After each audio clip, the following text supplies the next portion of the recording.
Alors, juste ce que j'aimerais encore vous donner, c'est les probabilités en fait qui sont sur l'arbre. Donc, vous aurez toujours un événement qui peut se partager en 2 parties ou en 3, ça dépend, hein. Et vous avez votre deuxième événement, B. Son événement contraire, c'est plus simple si je le fais avec ça, hein. Alors, facile, sur les premières branches ici, vous avez la probabilité de A, la probabilité de son complémentaire. Ici, sur la deuxième partie de la branche qui va de A à B, c'est la probabilité de B sachant A. Ça, c'est la probabilité de B bar sachant A. Ça, c'est la probabilité de B sachant A bar. Et ça, c'est la probabilité de B bar sachant A bar. Et une fois que vous êtes au bout, quand vous faites tout le chemin, attendez, on va changer de couleur, ça sera mieux. J'ai mis du vert, on va mettre du rouge.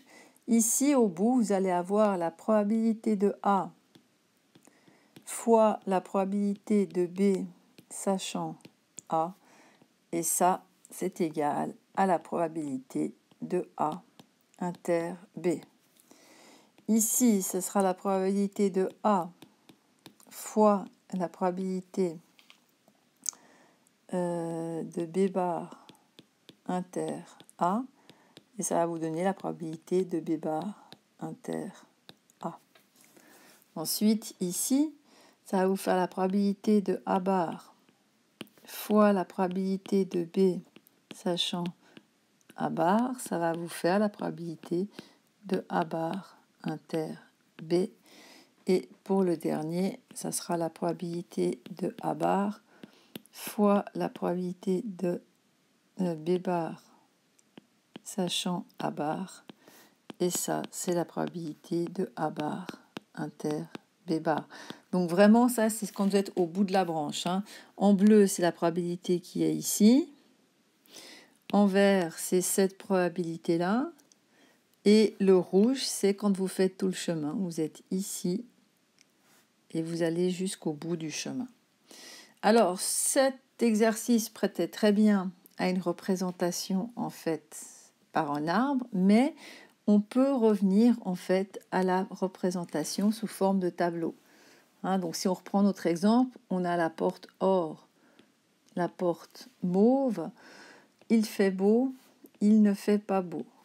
Et simplement, quand on fait un tableau des probabilités, comme on a déjà vu au cours dernier, ce qu'on met dans chaque case en fait du tableau, ici, ça sera B inter O. Donc, si on reprend l'exemple, hein, on peut lire en fait toutes ces probabilités sur l'arbre. La probabilité de B qu'il fasse beau et qu'on ait choisi la porte or, ça va être 2 tiers fois 4 cinquièmes, ce qui fait 8 quinzièmes. Donc ça, on peut le mettre ici. Si on met sur 30, ça va faire 16 trentièmes. La probabilité qu'on choisisse la porte or et qu'il ne fasse pas beau, ça va être 2 tiers fois 1 cinquième. Donc là, je suis en train de calculer les probabilités sur chaque branche, hein. Donc ça fait 2 quinzièmes. 2 quinzièmes, si on met au dénominateur 30, ça fait 4 trentièmes. Si j'additionne les deux, 16 et 4, ça fait 20 trentièmes ici. Donc ça, c'est la probabilité de choisir la porte or, ce qui est juste, hein, puisque c'est le fameux 2 tiers que vous avez mis sur votre arbre. Donc ici, on sait qu'on doit arriver à 1 tiers. Et la probabilité que l'on choisisse la porte mauve et qu'il fasse beau, ça va être 1 tiers fois 3 dixièmes. Ça vous fait 3 trentièmes ici. Ensuite, la probabilité qu'on choisisse la porte mauve et qu'il fasse mauvais temps, ça va être 1 tiers fois 7 dixièmes, ce qui fait 7 trentièmes. Et vous le mettez ici. Et 7 trentièmes plus 3 trentièmes, ça fait 10 trentièmes, c'est bien égal à un tiers. La probabilité qu'il fasse beau, ben, c'est 16 trentièmes plus 3 trentièmes, ça va en faire 19 trentièmes. On retrouve bien ce qu'on avait calculé avant. Et la probabilité qu'il ne fasse pas beau, c'est 4 plus 7, ça fait 11 trentièmes. Et quand vous additionnez soit en ligne, soit en colonne, 19 trentièmes plus 11 trentièmes, ça fait 30 sur 30, ça fait 1. 2 tiers plus 1 tiers, ça fait 1. Donc là, vous avez bien votre tableau a priori juste, puisque vous tombez bien dans le dernier carré sur une probabilité de 100%. Voilà pour cet exemple. Donc on en a aussi dans les exercices. Donc vraiment, l'arbre se prête très bien si vous connaissez les probabilités conditionnelles. Alors, je vais juste vous faire un dernier exemple pour vous expliquer ce que c'est en fait deux événements qui sont indépendants. Alors, là, ça n'a plus rien à voir avec l'exemple de l'arbre. On va faire un deuxième exemple. Donc ici, on va repartir avec quelque chose d'autre que vous connaissez bien. C'est on jette un dé 2 fois de suite. Alors ça, on a vu dans les exercices, l'univers comporte 36 possibilités, de 1,1 jusqu'à 6,6. Et on va s'intéresser à l'événement B, obtenir deux mêmes nombres. Ça, on l'a fait dans les exercices. Donc, la probabilité de B, eh bien, on sait que on a 6 possibilités pour obtenir deux fois le même nombre. Donc, sa probabilité, ça sera 6 sur 36. Ensuite, on va s'intéresser à l'événement A qui est obtenir 6 au premier lancer.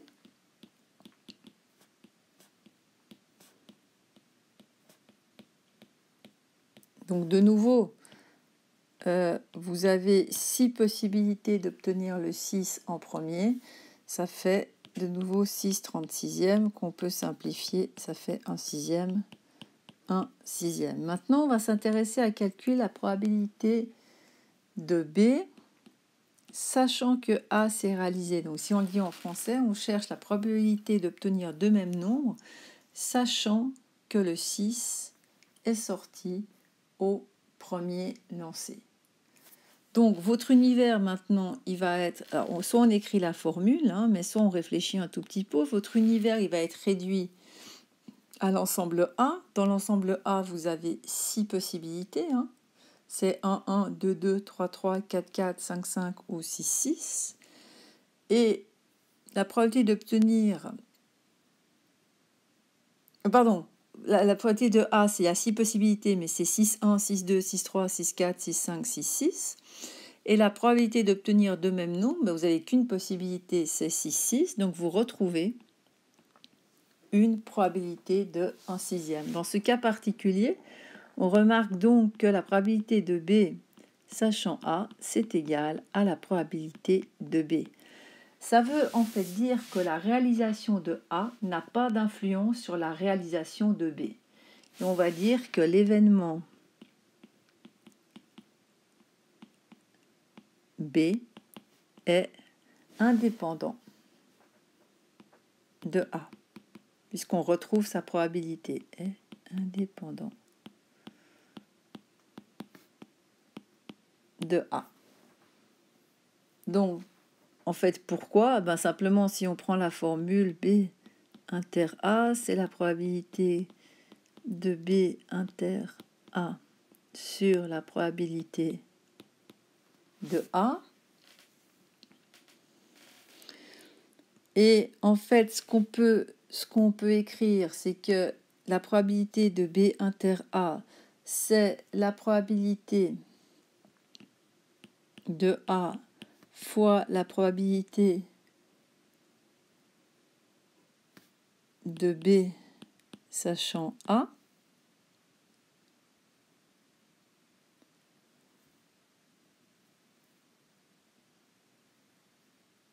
Attendez, excusez-moi, là je suis en train de me tromper. Je commence à écrire des bêtises. Je crois que je suis peut-être pas faire les vidéos aussi tard, c'est peut-être pas la meilleure idée. La seule chose que je voulais vous dire, c'est que comme ils sont indépendants, ben, la probabilité de A inter B, on peut dire que c'est la probabilité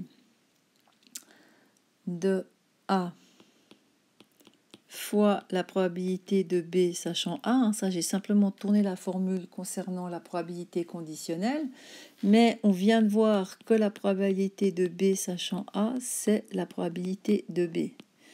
Donc, on arrive à une chose qui est très importante, en fait, c'est que, et ça c'est une définition de probabilité, on va dire que les événements A et B sont indépendants